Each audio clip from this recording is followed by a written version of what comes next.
Hello everyone. Apple is one of the most iconic technology companies in the world. The company's journey from a modest garage operation to a global tech giant is a truly fascinating story of innovation, vision, and perseverance.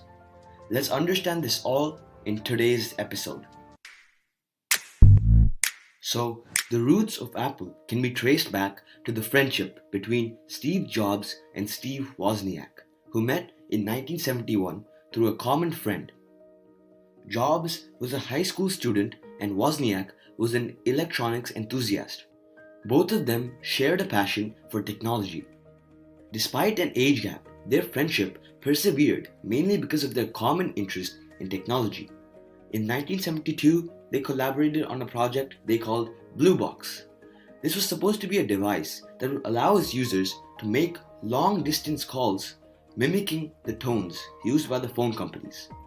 Yeah, and this was actually considered illegal, but demonstrated their implementation of technical skills and entrepreneurial spirit. It gave Jobs and Wozniak confidence to start more such ventures in the future. In 1976, Wozniak designed Apple I, a single board computer because of his early exposure to microcomputers from that time at Home Brew Computer Club in Silicon Valley. He was so fascinated by these microcomputers that he got inspired to make something similar by himself. When Jobs saw what Wozniak had created, he knew that there was potential in it. He persuaded Wozniak to start a company that would sell this. Wozniak agreed. Jobs decided to name their company Apple because he liked apples and also he liked the time he spent at an apple orchard in the previous week. To formalize the company, Jobs and Wozniak brought in Ronald Wayne, an electronics industry business executive. He drafted a partnership agreement with Jobs and Wozniak and also provided administrative oversight. However, just 12 days later, Wayne decided to sell his 10% stake he received for just $800 in Apple. This was a decision he regretted massively as Apple's value skyrocketed. Today, that 10% stake in Apple is worth more than $100 billion. The first significant sale of the Apple I came from Paul Terrell, the owner of the Byte Shop, a local computer store. Terrell ordered 50 units of Apple I at $500 each. Also, he wanted the computers to be assembled instead of them coming as a kit. This sale was revolutionary for Apple because it provided lots of money for the production of these computers. Jobs raised additional money for production by selling his Volkswagen van, and Wozniak sold his HP calculator. After the modest success of Apple I, Jobs and Wozniak set out to create a more sophisticated machine. They released Apple II in 1977. It featured a plastic case and a built-in keyboard. It also offered color graphics and an open architecture, allowing users to expand the system with additional hardware. Apple II's design was truly extraordinary because of its simplicity. While all this happened, Jobs tried his best to make Apple a consumer-friendly brand. He hired professional designers like Jerry Manock to create the iconic Apple logo and the computer's case. The Apple II was marketed as a user-friendly computer for the masses rather than just the hobbyists. Apple II proved to be extremely successful and led to rapid growth. This caused Apple's revenue to skyrocket. Then, in 1980, Apple went public with an initial public offering or IPO of $22 per share. The IPO also proved to be successful and made Jobs and Wozniak and the early employees of Apple millionaires. Soon enough, Apple started working on Lisa, which would be a business computer perfect for corporate users. It would contain a graphical user interface and mouse, which were rarely found in computers at the time. But surprisingly, despite all these advanced features, sales of the computer were poor. This was because of the high price tag and limited software capability. Jobs was frustrated with this failure of the Lisa project, so he worked to shift the direction of this project. He now wanted to design Macintosh. which would be a low-cost computer with a graphical user interface. The goal was to make it more affordable and accessible than Lisa. After months of hard work, Apple launched Macintosh through an iconic commercial in the Super Bowl in 1984. The ad portrayed the Macintosh as a revolutionary product that would challenge the dominance of IBM's personal computers.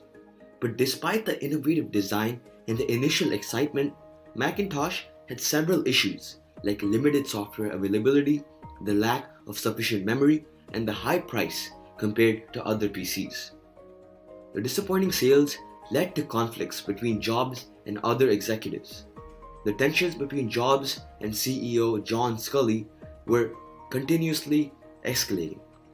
Jobs had recruited Sculley from PepsiCo in 1983, but Jobs' management style and vision clashed with Sculley's, leading to a power struggle. In 1985, the board sided with Sculley and Jobs was kicked out of the company, which he himself had started. After leaving Apple, Jobs founded Next, a computer platform development company. Although Next's computers were not commercially successful, the technology and software developed there would later play a crucial role in Apple's future. Once Jobs had departed, Apple released many products, but most proved to be unsuccessful. The company struggled with a bloated product line, including multiple models with unclear distinctions, leading to consumer confusion. Also, Microsoft's Windows and IBM's compatible PCs were on the rise, eroding Apple's remaining market share. Windows' dominance, combined with a growing ecosystem of compatible hardware and software, left Apple in a horrible position. The company's financial performance declined.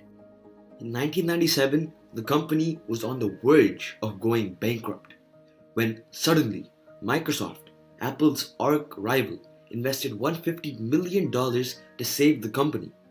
In the same year, Apple acquired Next, founded by Steve Jobs, for $429 million. This brought back Steve Jobs back in the company as an advisor. Quickly, Jobs became the interim CEO and made many important changes. He removed the company's underperforming products and improved their core products. Jobs began to rebrand Apple with the Think Different campaign, which highlighted Apple's innovative spirit and distinguished it from the competition. The campaign featured iconic figures who had made a significant impact on the world, reinforcing Apple's image as a company that encouraged creativity and innovation. Then, in the next year, 1998, Apple released the iMac, which was an all-in-one computer. The iMac, designed by Johnny Ive, featured a translucent plastic case and integrated all necessary components, including the monitor, into a single unit. The iMac was an instant success, bringing back lost customers and attracting new customers. It also symbolized a new beginning for Apple. After the iMac, Apple launched a line of innovative products like the iBook, the iPower Mac G4, and the PowerBook. Each of these products displayed Apple's innovative technology and improved Apple's reputation. Jobs wanted the Mac to be an all-in-one place for managing and creating content. So, Apple developed iLife, a club of software applications like iTunes, iMovie, and iPhoto. Next, in 2001, Apple launched the iPod, a portable digital music player. It was connected with iTunes, allowing to store thousands of songs and purchase music online. This revolutionized the music industry, and the iPod became a tremendous success. The iPod also marked Apple's entry into the consumer electronics market, symbolizing that Apple is not just a computer brand. In 2007, Apple revealed the iPhone, a truly amazing device that combined a mobile phone, iPod, and an internet communication device. The iPhone's multi-touch interface, intuitive design, and the powerful features set a new standard for smartphones. The introduction of the App Store in 2008 further expanded the iPhone's capabilities, allowing third-party developers to create and distribute apps. The iPhone's success transformed Apple into one of the most valuable companies in the world and caused the decline of established players in the mobile phone industry like Nokia and BlackBerry. In 2010, Apple introduced the iPad, a tablet that offered a larger, more immersive experience for browsing the web, watching videos, and using apps. The iPad became extremely popular among consumers, creating a new category of devices between smartphones and laptops. Steve Jobs resigned as CEO in August 2011 due to health issues. Tim Cook, who handled day-to-day operations, became the new CEO. Unfortunately, Jobs passed away in October 2011, leaving a huge impact on Apple. However, under Tim Cook, Apple continued to thrive and launched innovative products like the Apple Watch in 2015 and the AirPods in 2016. These further increased Apple's reach into other industries and showed the world the excellence of Apple's products. Recognizing the importance of recurring revenue, Apple expanded its focus on services, including Apple Music, Apple TV, Apple Arcade, and iCloud. In 2020, Apple announced the M1 chip for its Mac computers, which would end the dependence on Intel processors. This transition was a major milestone for the company because it marked an achievement of self-reliance. It also improved the performance and energy efficiency of Mac computers. Apple continues to innovate with new products and services as we speak. Despite its success, Apple faces some challenges like supply chain management, geopolitical tensions, and fierce competition from other giants. But Apple has a key advantage here because of its tremendous reputation and brand loyalty, which took more than 2 decades to build. So that's it for this episode on the birth and rise of Apple. Thank you for listening.